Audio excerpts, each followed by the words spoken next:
Hello? Hi, how's it going? Great. Can you hear me? Yes, I can hear you. Can you hear me? Yes, it's good connection. Okay, good. It's nice to meet you, Daria. It's nice to meet you too, and thank you for taking time to participate in our interview on the important topics. Yes, well, it's a real honor and pleasure to join you. It's very important topics, and I wish more people would be interested in the topic and be working like you guys on bridging international solidarity and trying to solve these problems. I agree with you, and it's a big pleasure to talk to you. Well, I'm sure you've been meeting with a lot of interesting people lately, it sounds like. All right, we can start. Okay. Okay. How is it possible to end the war in Ukraine, in your opinion? That's a difficult question. I I think that the Russia is doing a decent job of showing that they are that they're dominating the war, that they're going to win militarily if that's what's required, and also that they have a that they're not escalating, that they're not trying to keep expanding, which is kind of this European refrain, and and I just think that's very good. I feel less hopeful for the United States um, being able to like come to terms with the fact that they basically have lost their proxy war against Russia. Uh, I think that's going to be really hard. I think that what's going to happen is weaning off, breaking away European countries' interest in supporting the war. And then we're going to see, as it starts to falter, barring a U.S. NATO hostility that takes it up a step, then I think we could see it like slowly, a slow burn. And my hope is that Ukraine finally throws in the towel. I wish it were something easier than that, or better than that. And the United States would like to have Ukraine fight to the last Ukrainian, as you've heard many people say. And I just, but I do feel like the fighting spirit in Ukraine might or is faltering. I think that the and I think that's going to be good in the long, but to hold the long term peace is because eventually, even if it takes a little longer to get out, I think there won't. I think there will be so many people in Ukraine who are mad at the West that that hopefully they won't. There won't be as many people seeking to continue the fight after some sort of peace has been called.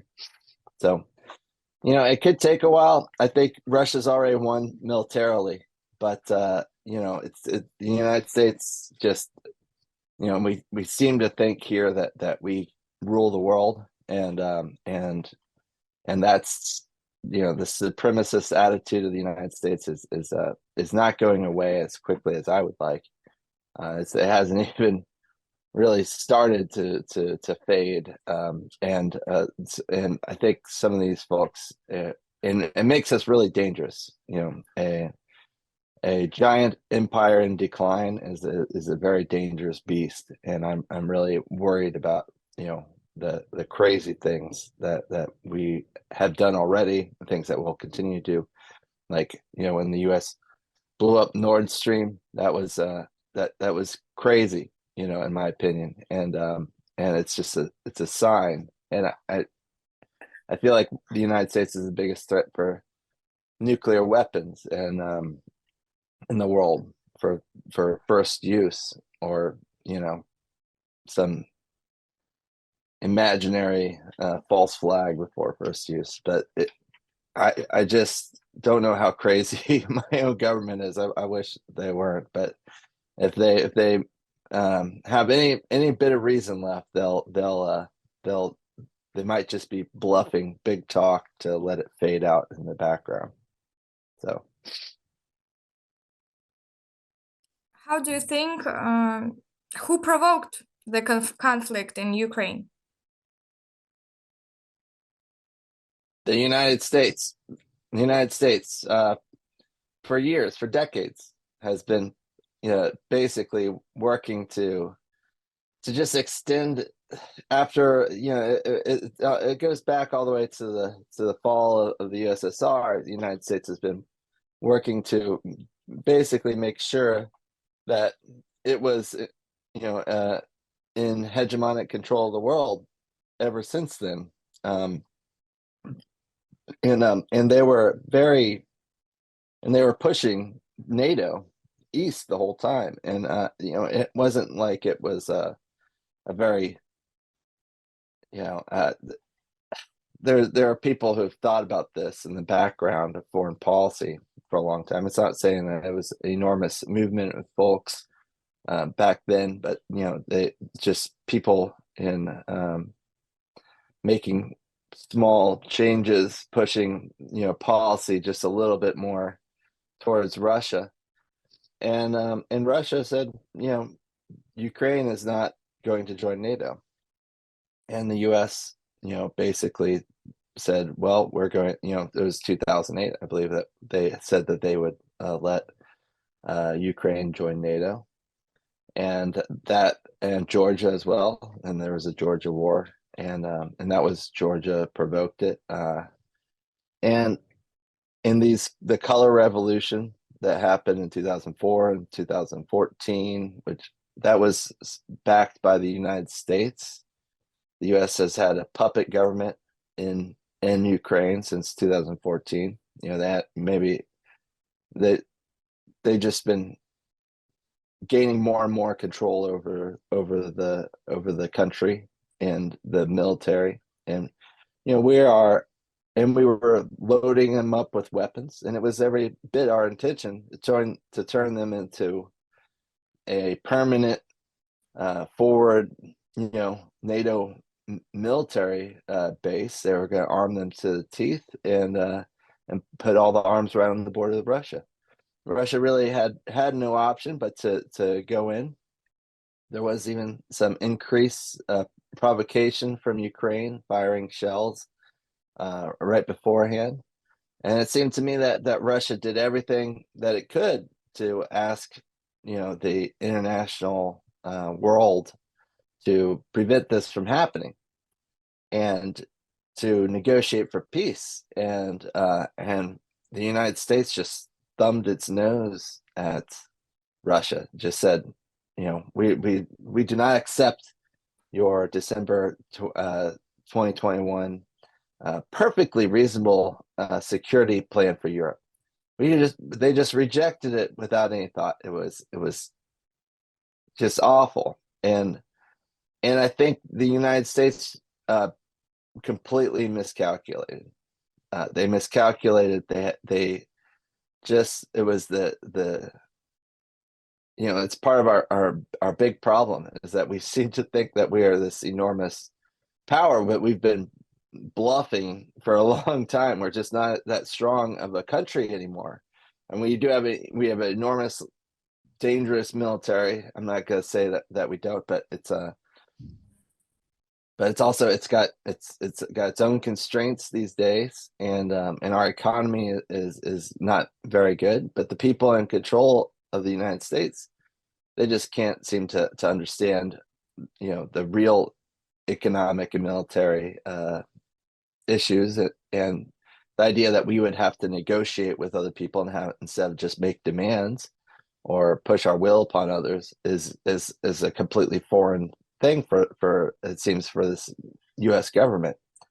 So this was some scheme by the United States. It's not going the way that we thought it would. not me, but this government, they thought that Russia would crumble, that this would cost Russia more. Um, honestly, I think they thought it would cost Europe too, but I think weakening Europe was a bonus for the United States. I mean, I think with the destruction of the German economy, um, I all of Europe, even Brexit, I thought to some degree was like, hey, that it's funny how that worked out well for the United States, to have England leave from the European Union and have them become stalwart allies of the United States again, without with the European Union as a far second. It just seems like the United States has been. I've known this for a long time that the U.S. has been in imperial decline.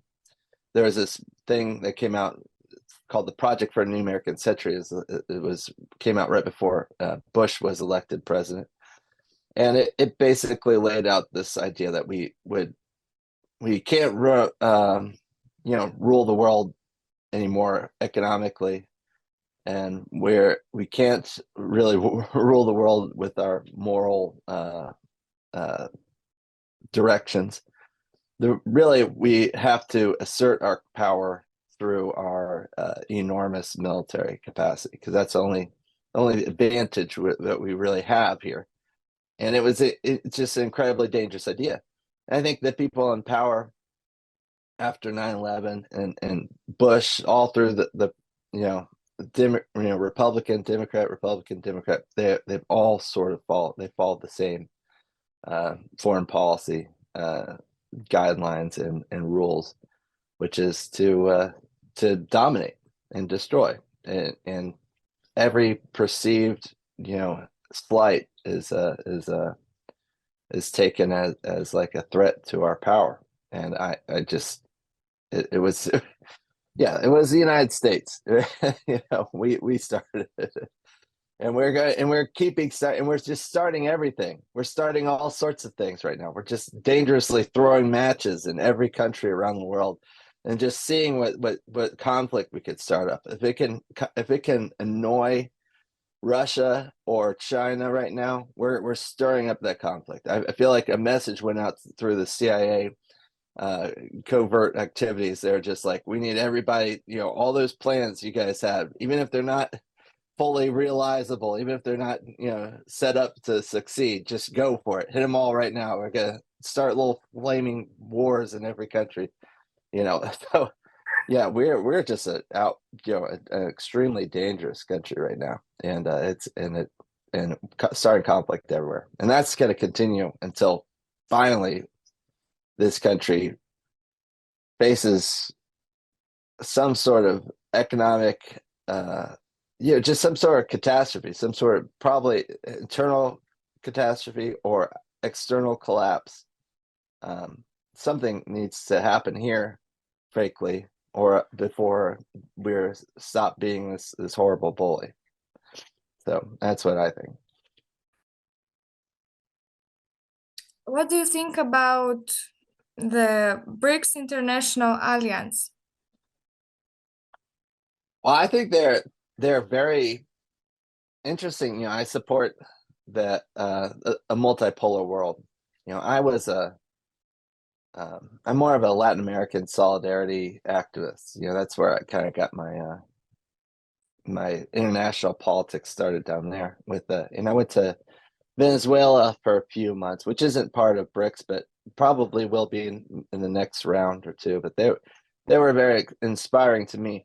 And I think that's what really turned me on to some degree to BRICS and to basically the multipolar world. The idea of the multipolar world was actually Venezuela and Hugo Chavez. I saw him speak down in Venezuela one time, and it's just such a charismatic figure, and he just helped.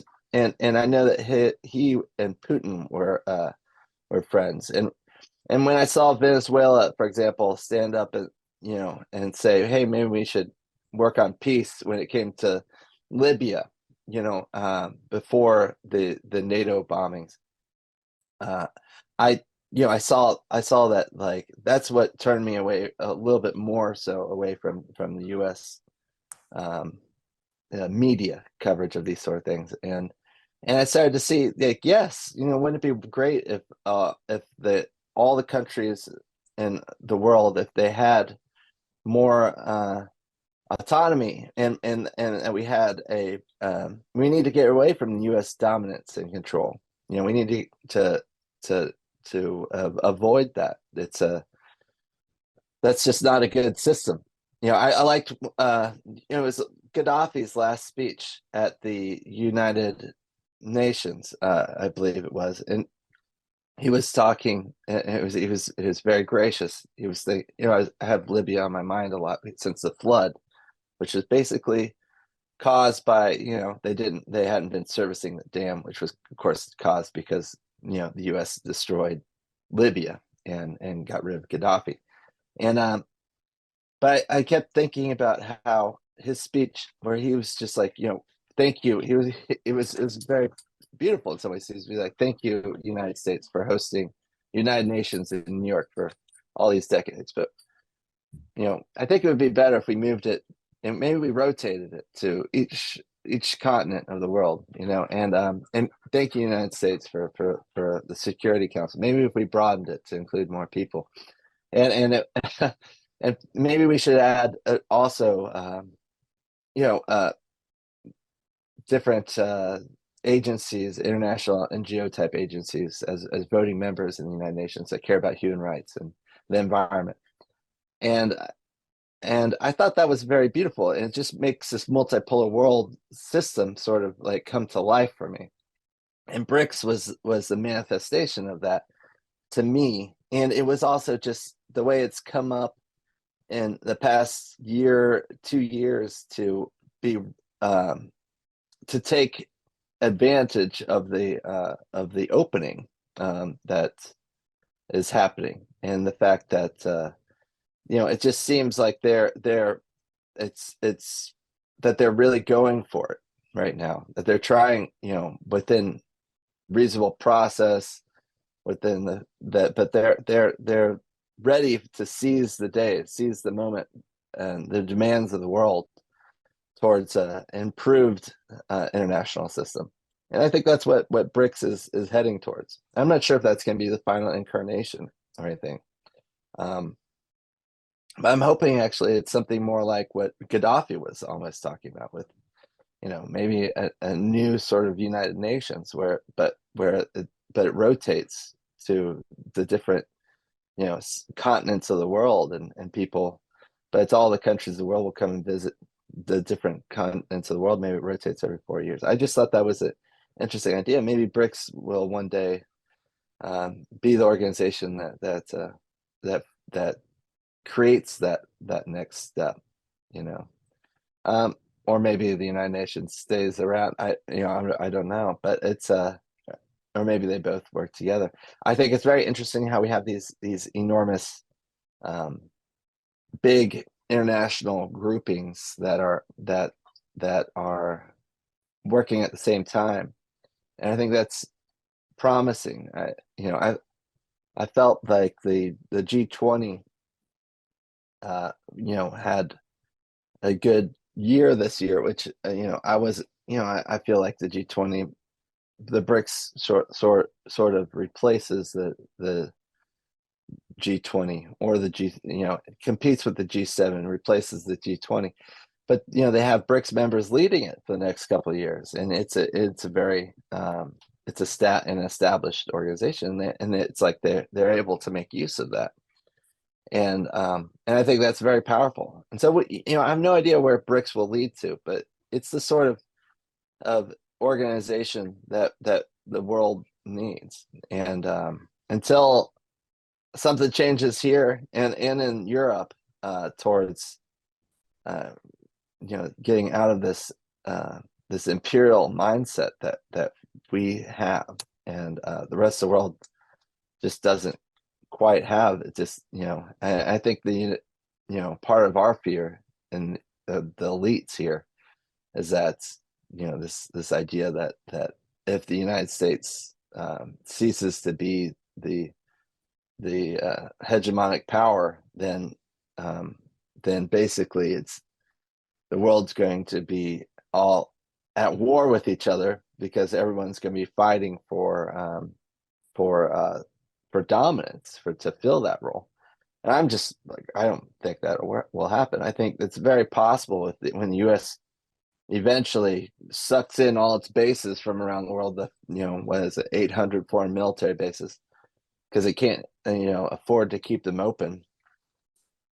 Much like the decline of the British Empire, then basically, there might be some rewriting of boundaries that could happen, or some governments that some wars that were frozen to some degree, become alive again. But I don't think that's just a rebalancing it's a correction for our historic blunders, and because I think that the imperial making is the modern imperial domination of the world is a Northern European and United States enterprise. So that's a long-winded answer, but I definitely BRICS is a hope for the world, along with the multipolar dream. All right. Thank you for your answer. According to you, how does the war affect the environment? I'm sorry, environment. Environment. Environment. Oh, I'm sorry. yeah. Yes, environment. Well, it's devastating. Ukraine's environment, it sounds like, which is terrible. The cluster munitions, the depleted uranium, the catastrophic dam destruction, which was a Ukrainian attack. The insane shelling of Zaporizhia nuclear power plant. I mean, that all of these things had me biting on the nails just watching from afar, while the U.S. media isn't even, the rest of the people around me are like, oh, it's fine, everything's fine. I'm just like, no, we were really close to like nuclear war. It could happen this weekend. Watch out, it could happen soon. There were all these different things I would see and think that these are like false flag operations. If Zaporizhia nuclear power plant gets gets blown up and they blame Russia, then it seemed like, okay, well, then that means that the NATO needs to send in peacekeepers to secure the location. I'm like, well, that's going to be an out of control attack, and it's going to lead to terrible things, not to mention just destroying of the nuclear power plant. So I kept worrying about all these things, and I still do. And of course, and also Nord Stream, the blowing up of Nord Stream, it released something like 300 million gallons of, I don't know if you call it gallons, it's of methane. It was the largest single release of methane that by humans, I think, that has ever happened in one go.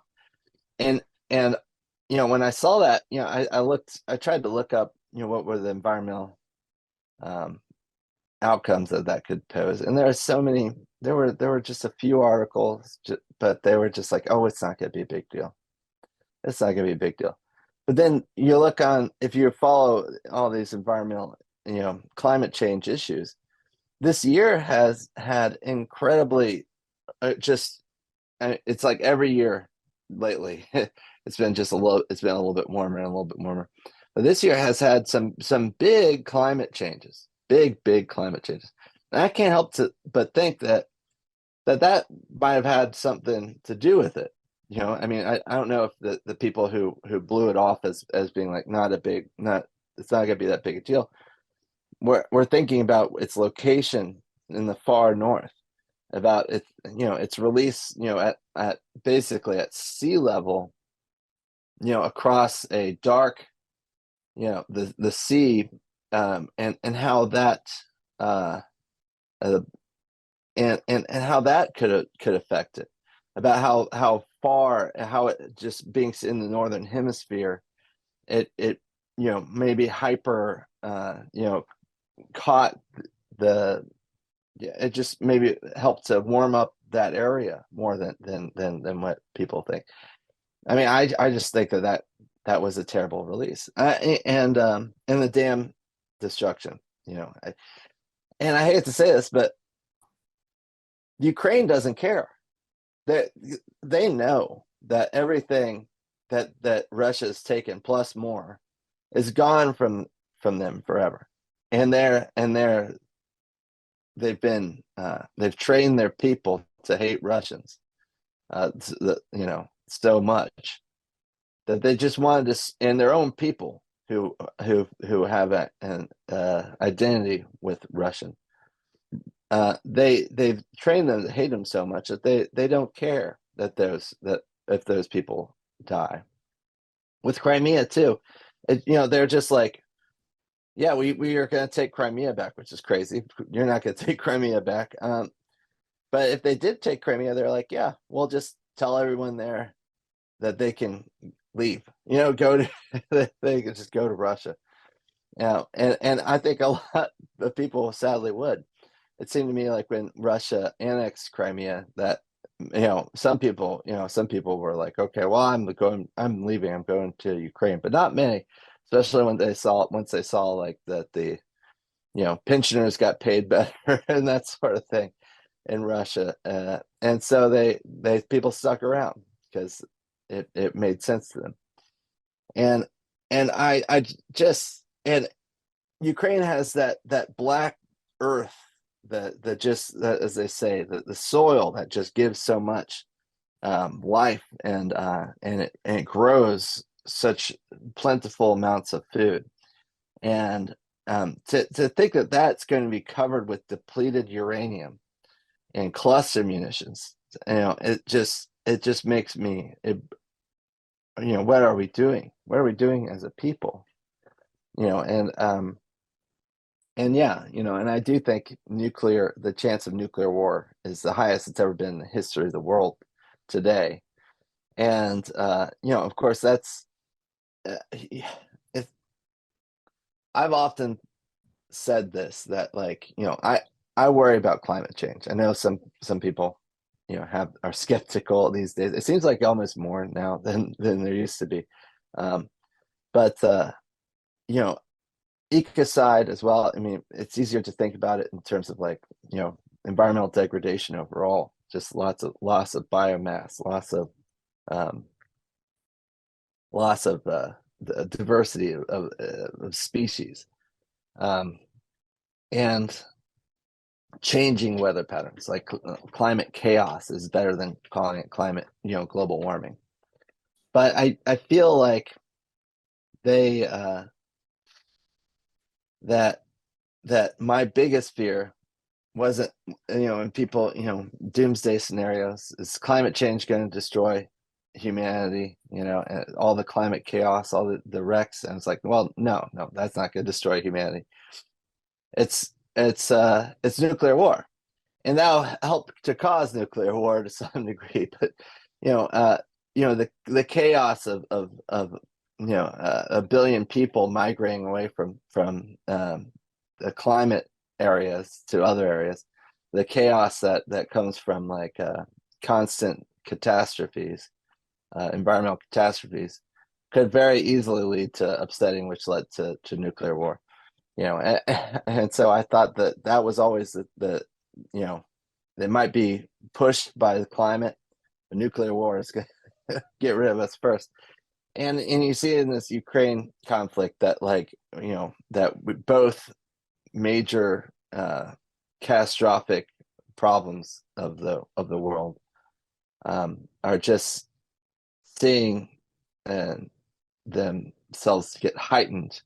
And here it's the United States is causing it, and the EU, and the people here in the United States don't even seem to care. Right. Thank you. I'm feeling long-winded. I probably had too much coffee this morning. So,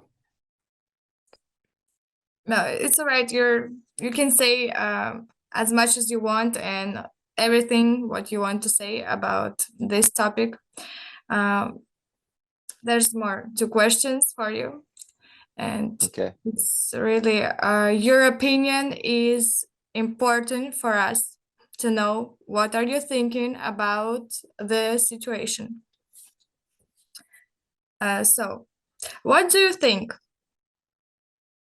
the world community needs to do to avoid nuclear war? Yeah, that is a big one. Yeah. It's hard. It's hard. I mean, the strategy from my position in the U.S. is different, I think, than the strategy from other positions around the world. You know, I are the people.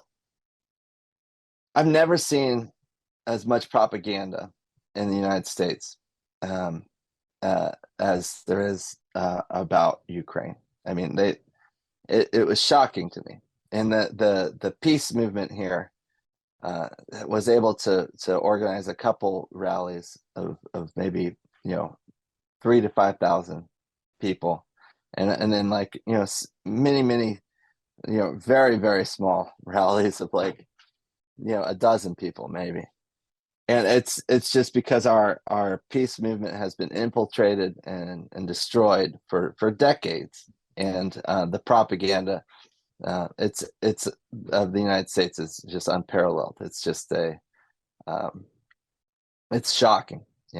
It's they just say whatever they say. They have it's an advertising campaign, a public relations campaign, psychological warfare against targeting the United States people, mostly just to make them, you know, passive, but uh, meanwhile, these incredible decisions are happening all around us, and obviously, I would like to see us get back into some sort of more nuclear treaties, and let's finish them. Let's take them to full disarmament. That's what we need. We need everyone to demand that, and I really worry that the U.S. my big worry was that the US would want to strike North Korea, actually. I thought that would be the entry point for us using nuclear weapons again. Because it's, and just because the US tries to surprise, and they do. They surprised, Nord Stream was such a surprise for me. And after they did that, I was like, what else can they do? They could do all sorts of things.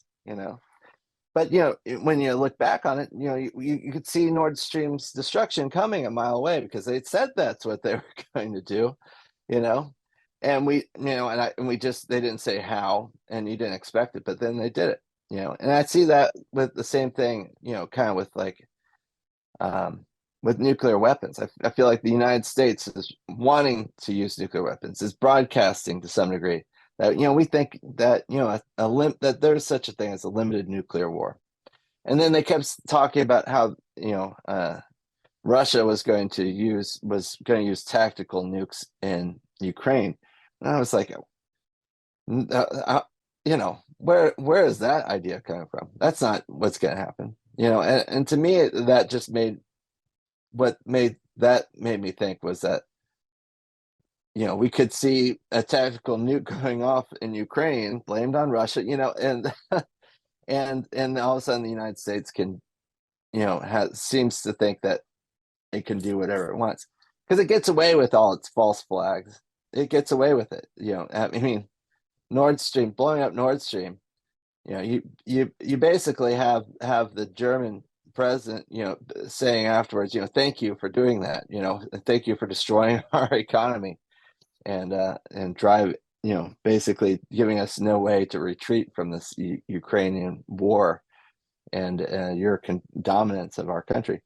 And and that to me was a heads up. But so it's hard for me to imagine a how nuclear disarmament was happening. And and in the U.S., I'm so frustrated with the peace movement, that I'm starting to want, because it just, not only are they minuscule, they're not growing, they're dividing and they're shrinking, even as people's frustration with the Ukraine war has increased across the United States.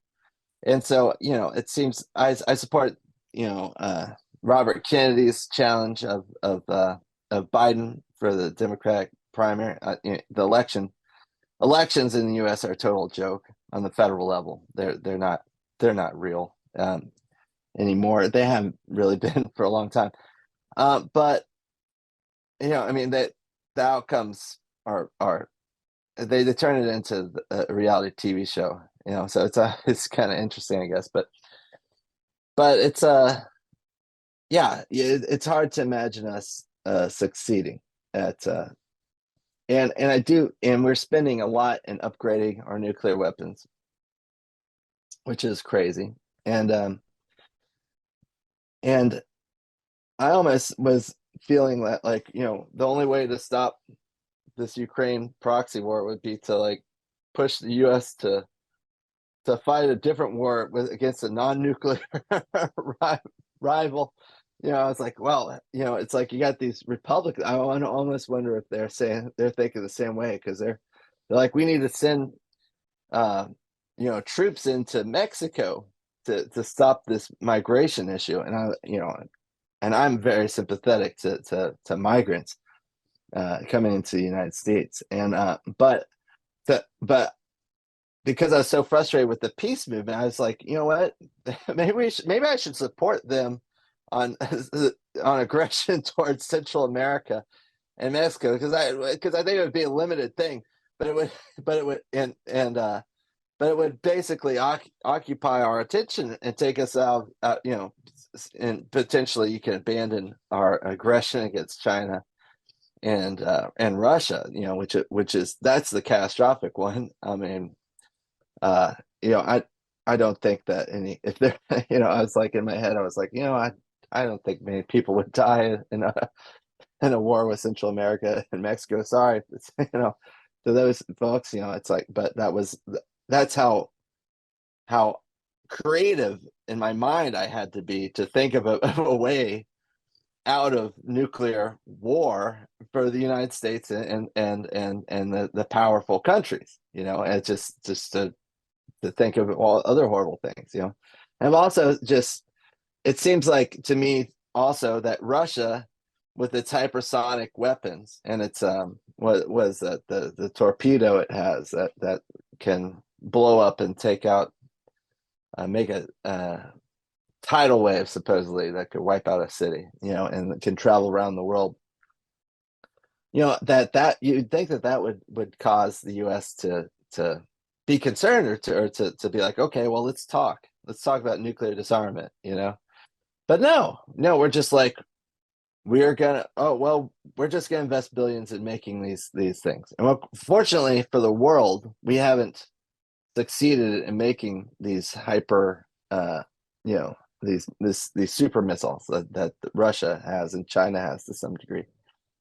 But honestly, I mean, in my mind, and I'm sure that to some degree people in China and in Russia, seeing the United States, seeing how dangerous it is, might think similarly. Is that like, well, we can't allow the United States, given its chaoticness and its goal of destroying us, the ability to get these super weapons, with the with the hypersonic weapons that can hit, that are not possible to be stopped by missile defense systems.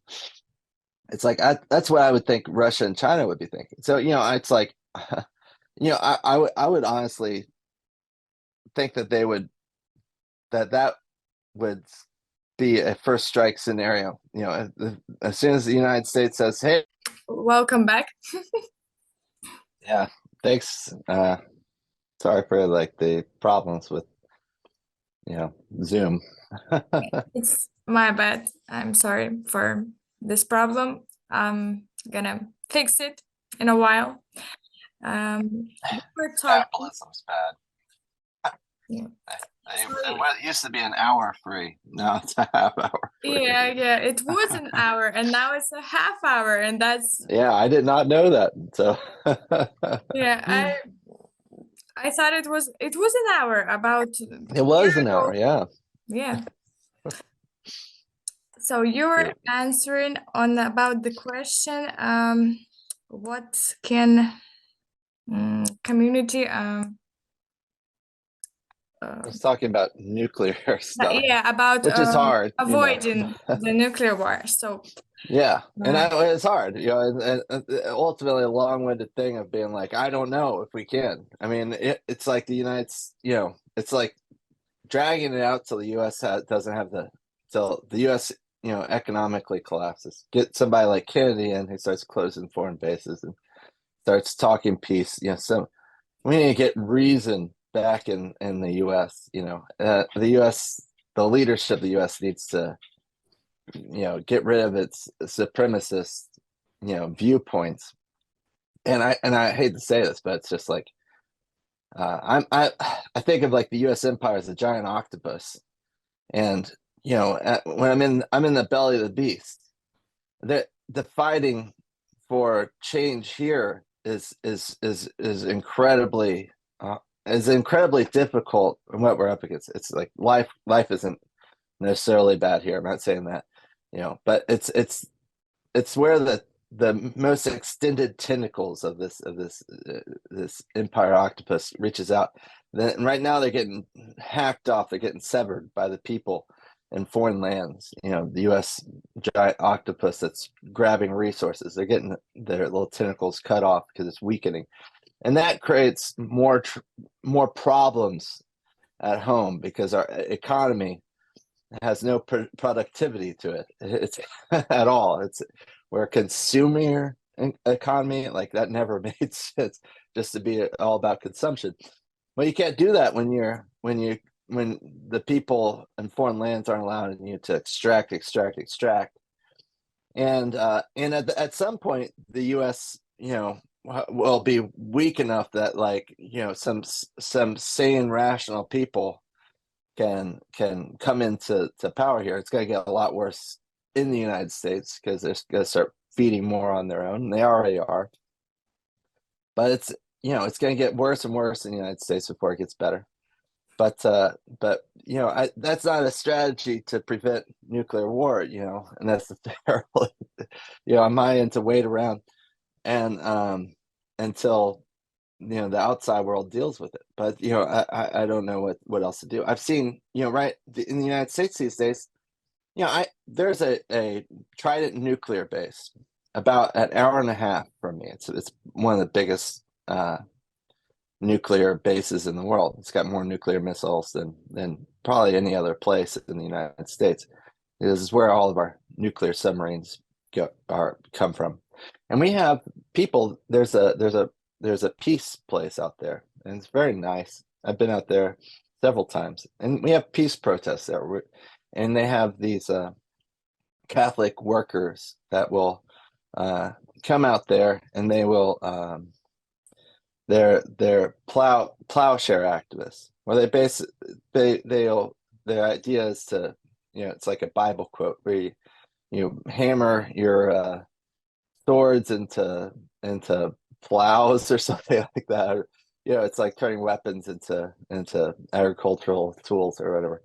And so they would go to these nuclear missile silos, nuclear missile bases, and production facilities for 40 years. They've been doing this.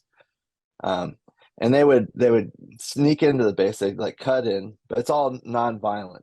And then they go in, and then they'll spill their own blood on the whole area, and they'll try and destroy to break the machines of war, the catastrophic machines. It's symbolic, biblical, and it's done by priests and nuns. And in the last 5 years, there was about 5 years ago, there were some, and they're in their 80s. They've been doing this since the 1980s, and now they're in their 80s, and they went to jail for not just a slap on the wrist, like, but for a couple of years. They're still, I mean, some of them are still in jail. They're 80-year-old priests and nuns being put in jail for doing this nonviolent protest um, at nuclear missile bases. And you'd think that would cause a big stir in the U.S. population. And these people, like I said, they've been activists for 40 years. They're well known in the peace world, and they've gotten media in the past. But as soon as there was no coverage of it whatsoever, it had no effect. So you go to jail for 2 years after a lifetime of working on the issue, and you don't even have a big support network. You lose your court cases. You don't succeed at all in what you set out to do. And that's, protests in the United States, they're all going that direction. They have no sway. There was a Pew report from 2012 that said that, that the people of the United States have a rounding error level of influence over their legislators as far as how they vote on like a given issue or bill, which means every petition I signed, millions of people signing petitions, every letter written to the Congress people, every protest held, that had almost no level of it affected the congressperson almost zero as to whether they would support or be against a particular bill. That's what these studies, and it's kind of like ever since that I was like, oh well, that's math. I think I think the activists in here in the United States, they're so hope that they want to believe. I'm like, well, you got to use math. If your protests aren't working, if all the things that you've been working on, if your third party doesn't work, if your primary challenges haven't worked for 40 years, then you got to do something else. And even if it's got a slim chance with whatever the new thing is, you got to try it, because the old thing doesn't work anymore. And that's kind of where I'm at. But it's like if the U.S., if we don't solve it here, then the rest of the world's going to solve it for us. They'll either, hopefully they do it in a way that's happy. But if I was the rest of the world, if I was BRICS, and you have the United States going full crazy war mongering, and we're on the verge of getting hypersonic missiles, and we're just spitting angry, making threats of the most powerful countries of the world. Well, you know what? That is a real threat, and you should treat it as a real threat. And don't let your, and I hate to say that, but it's like that advantage that they have will go away, and the U.S. will use, will, the U.S. is just out of its mind right now, and something needs to shock it out back into being, and I don't think that we're very smart either. That's another unfortunate thing about it. Like, the people who run this country they're not the sharpest tools in the shed. They have no diplomatic skills. They seem to me that they don't do math very well, and their ethics and morality are questionable. It's just supremacy, freedom of the individual. You can do whatever you want, justify however you want, and like and they get away with everything. They just use, the media spins every ill-conceived notion. And another thing about that is that the U.S.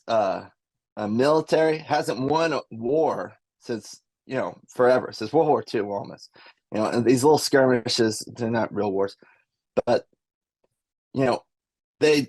all these battles, Iraq, Afghanistan, Yugoslavia stuff, just all the things that we've done, all the military conflicts, um, they end up with, they've had bad results, but nobody gets fired. They get promoted upwards. Nobody gets fired. No one's gotten fired because Afghanistan turned out to be 20 years of wasted money and resources. Nobody got fired because of Iraq for the same thing. And so they just keep failing upward. And so, it makes it a very difficult scenario. And until we get some sort of people in power here, we're just not going to be honorable, decent players. And there are good people in the United States. I'm not going to say there aren't. They're just not in power. And also, the good thinking people in the United States, who have some courage and who want to do good and understand priorities that make sense, like stopping nuclear weapons. The sort of, maybe like the sort of people, Kennedy might be one of them, but they get marginalized. They get marginalized and destroyed by our security state, which is the worst in the world. They act like it's the U.S. security state is far worse than anything that is in the rest of the world. We have more prisoners than any other country. We have, and that's just the prisoners. Our police forces are enormous. The state spy agencies are also enormous, and then of course all of our big media, social media, and tech people. They just it's just like backdoor central for doing the bidding of the United States and the FBI and the CIA and all that sort of stuff. So I try. Yeah. So it's we're a dangerous country full of bad ideas, and the people who might have a good idea, they're sunk before they even get a chance to get started. That they're marginalized. There's no Martin Luther King coming from the United States anymore. Of course, Martin Luther King got assassinated. He was only, I believe he was only 33 when he got assassinated. But they're not going to let somebody get that big, even to that age in the United States, that could offer a logical, reasonable alternative. You have to, that sounds pure. It's like there's a lot of people who are working on things, but they have to hedge. They have to come up with some ideas that don't make sense. That they have to. Anyways, I'm sorry, but yeah, it's just difficult. Now, what was that? There was a real question there too. I'm sorry. It's all I'll right. make that shorter. So, do you have any thoughts about what can each person in the world, maybe in this direction, can do? What each person can do in this direction, like about avoiding the nuclear war? Maybe there's some thoughts you have about this. Yeah. Well, it depends on where we're coming from. I believe in I believe in China and Russia and their that, like, I feel no threat of nuclear war from them. As far as starting a nuclear war, I mean, other than like if we're a mad dog country here and we're just but and I think that like if they could, they would be amenable to reasonable nuclear talks but it basically has to be the United States, has to want it, and the US is just not wanting it, and it needs to have like this whole, it's a big negotiation to some degree. It shouldn't be. It should be a reasonable, easy negotiation of sorts, but it's not. And and we have to also include biological and chemical weapons in such a thing, because with all these viruses and pandemics and vaccines, that, and all the stuff that came out in Ukraine, bioweapons labs in Ukraine, and the US's sorry excuses for what they were, just like, they're just like, oh, we're just hanging out. Our military was just had some biological labs. What, of course they weren't biological weapons, it's like, no, we're scary. And it's hard for me to it's different strategies for different countries and for different peoples. Other countries in the world, you really have to like avoid the color revolution that the United States goes down. I think that Russia and China are aware of this. I think some other countries, for some reason, their leadership doesn't seem to get it, or they can't escape it. But all those NGOs that are coming into your country, backed by the National Endowment for Democracy, they are not your friends, and you have to kind of watch those groups. You have to, all the media, the fake media groups the U.S. puts in those countries, which, by the way, some of those media organizations in foreign countries, they actually have better news than what we get here in the United States for those countries, I think. Because, in the United States, our news is terrible. But sometimes I've listened to the reports coming out of like free radio, whatever. And I'm like, oh, well, they hire real journalists for that. But still, that any news that they do is to hide a little bit of the propaganda that they want to foment something. So yeah, we have to, avoid the color revolutions, and start, kicking the United States out of all these countries. Kick them out. Build the countries of the world that don't have nuclear weapons. They are in a prime example to lead the charge against nuclear weapons. Like if Africa, the African Union, just started a campaign against nuclear weapons, and they just put together just this enormous amount of resources, and they just hammered it home that we're against nuclear weapons. And they don't and they don't have nuclear weapons, the whole continent, right? And so they could just pound on and on about that, and that would be glorious. They would be the perfect country. South America, the same as well. The whole country, the whole continent, the whole continent could like beat the drum against nuclear weapons. And they bring it up every single United Nations. They bring it up at every BRICS meeting, every G20, every G7. And they just, push and push and push for it. And honestly, those two continents, would probably be less affected by, and yeah, everybody gets affected by a thermonuclear war, but because of the way the ocean circulates and the weather patterns, if there's a nuclear war that was between the United States and Russia, or even the United States and China, or both, we just launched all of them. Well, it's end of the world stuff. But if it's a limited, which is not possible, but if there were such a thing, it might be into the northern hemisphere, but the southern hemisphere might survive because of weather patterns. But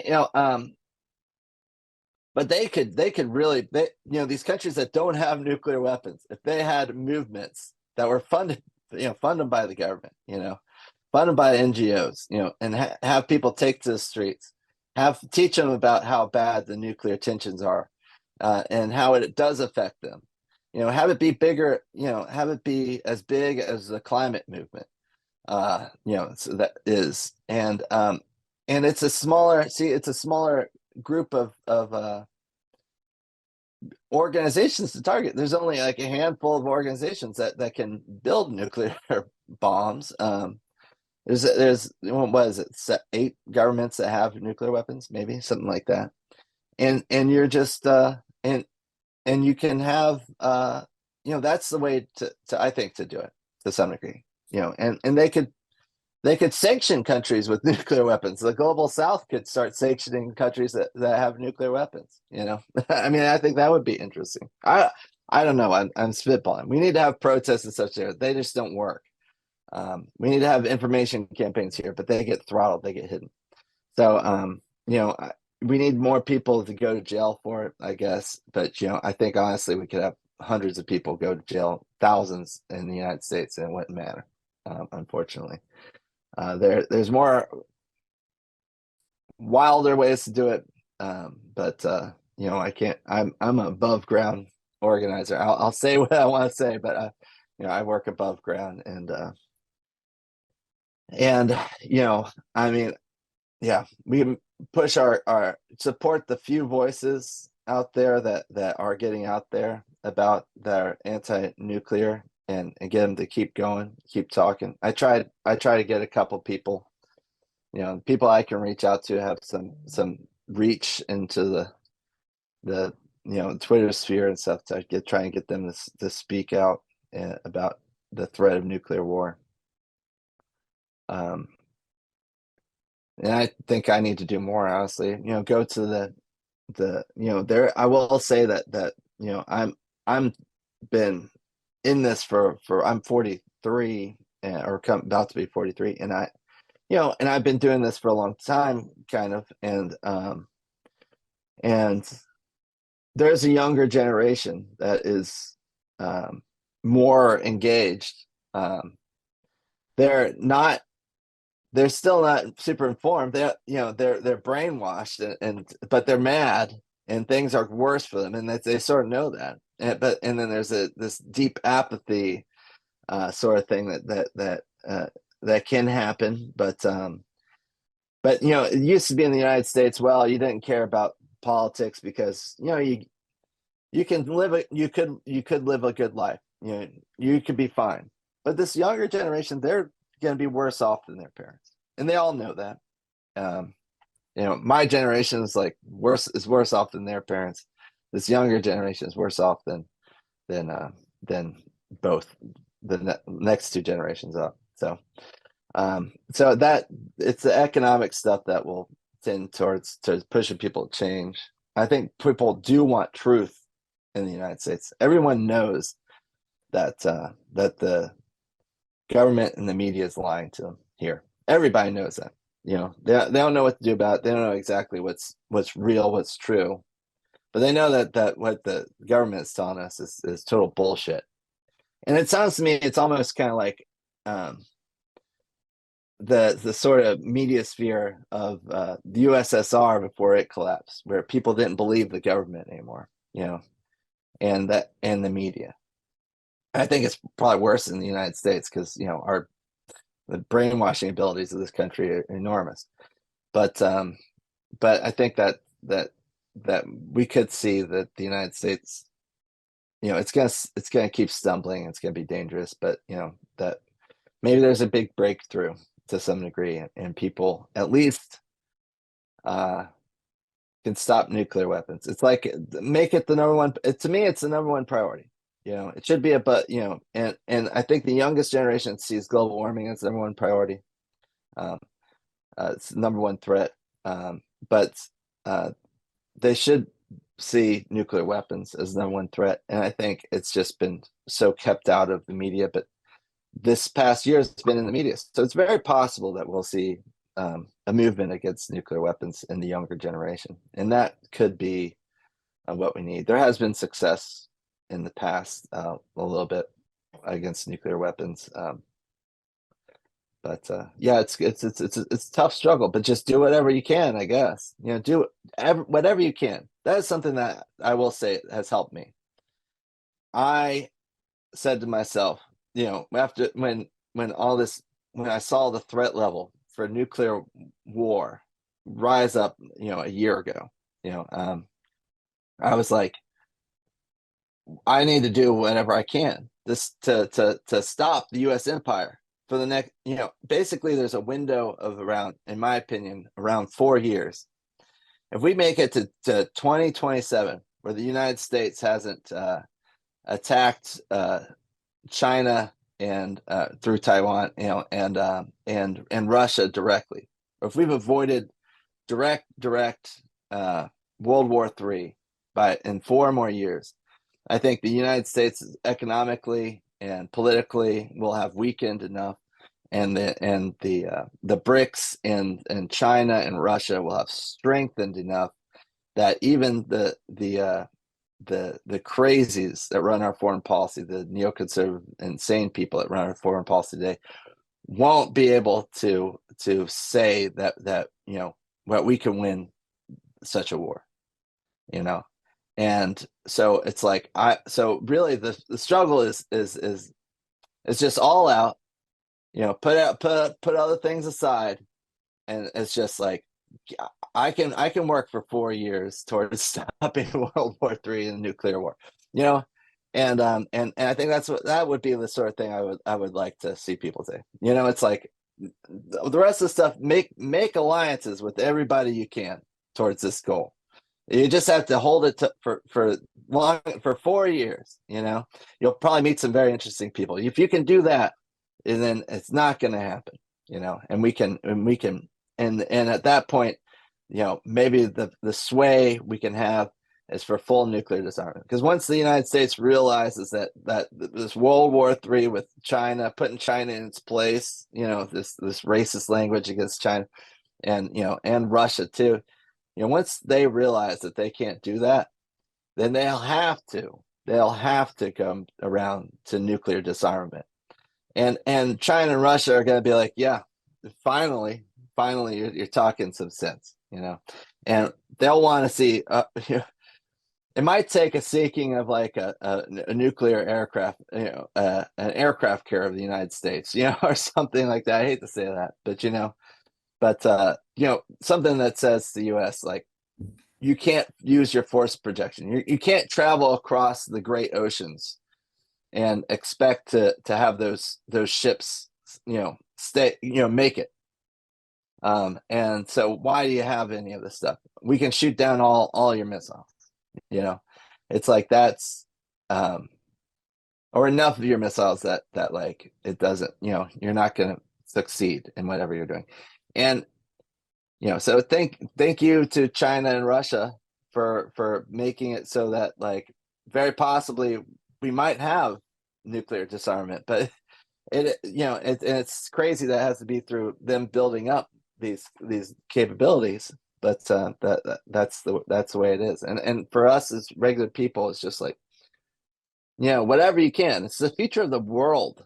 It's like your life has one meaning: stopping World War III, stopping nuclear war. That's it. If you're alive right now, that's the one thing. You go on, you do anything else the rest of your life, it's that one moment where you prevent a nuclear war today that will matter for the next 10,000 years of human existence. If that's the one thing you do. You do one small thing towards that. That's the most important thing you'll have done your entire life. I don't care what else you do in your life. That's if your help towards stopping nuclear war and nuclear disarmament, that was the most powerful, most important thing that you did.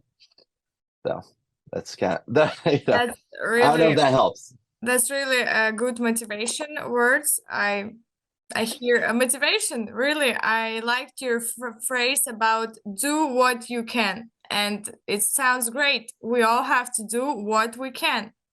That's all. Yes, definitely. Thank you. I appreciate to you for your answers. They were really detailed and important for us. Thank you very much. Million. Yeah. Thank you. Million thanks. Yeah. Well, thank you so much. And I'm glad that we finally got to chat. And I look forward to hearing more from you all in the future. And let's build something. I want to have more direct communication. Honestly, in the United States, it's hard to find people to talk to about these sort of things without, you just have to start the conversations on lower levels, or else you'll sound like a nutter, you'll just sound crazy to a lot of people to have these sort of conversations here. And I want to be able to have them, but and I want to be able to have it with regular working people can hear what I say, they can understand it. it's oddly enough, it's honestly, it's a lot of the kind of political wonks in here who already have their dogma and their ideas, and entrenched in ideology, that they have the hardest time to break free from their party or or their point of view. So anyways, it's a real pleasure. And I think that, I'm just so glad that you guys are working on this stuff, and it's like you guys are a Doing breath what of we fresh air for me. can. We're doing Yes. what we Enjoy your weekend. can. So, so have a nice day.